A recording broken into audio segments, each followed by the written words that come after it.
کلام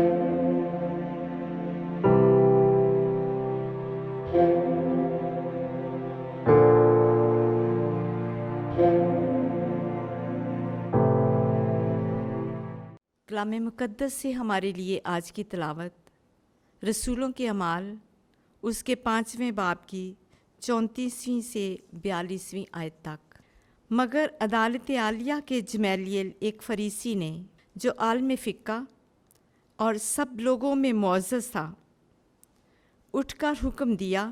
کہ ان لوگوں کو تھوڑی دیر کے لیے باہر لے جاؤ۔ پھر ان سے کہا کہ اے اسرائیلی مردو، خبردار رہو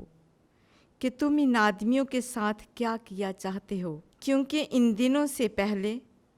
تاؤداس نے اٹھ کر دعویٰ کیا تھا کہ میں کچھ ہوں، اور تخمیناً 400 آدمی اس سے مل گئے تھے، مگر وہ مارا گیا، اور جتنوں نے اسے مانا تھا وہ سب تتر بتر ہو گئے اور مٹ گئے۔ اس شخص کے بعد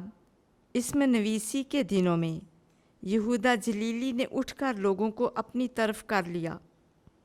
وہ بھی ہلاک ہوا، اور جتنے اس کے تابع تھے سب پراگندہ ہو گئے۔ پس اب میں تم سے کہتا ہوں کہ ان آدمیوں سے کنارہ کرو اور انہیں جانے دو، کیونکہ اگر یہ تدبیر یا کام آدمیوں سے ہے تو برباد ہو جائے گا، لیکن اگر خدا سے ہے تو تم اسے مغلوب نہیں کر سکتے، ورنہ تم خدا سے لڑنے والے ٹھہرو گے۔ انہوں نے اس کی بات مان لی اور رسولوں کو بلوا کر کوڑے لگوائے اور حکم دیا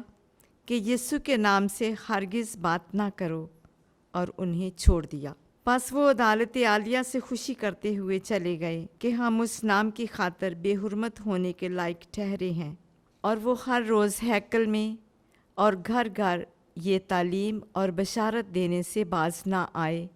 کہ یسوع ہی المسیح ہے۔ پاک کلام کے پڑھے اور سنے جانے پر خدا کی برکت ہو، خدا کا شکر ہو۔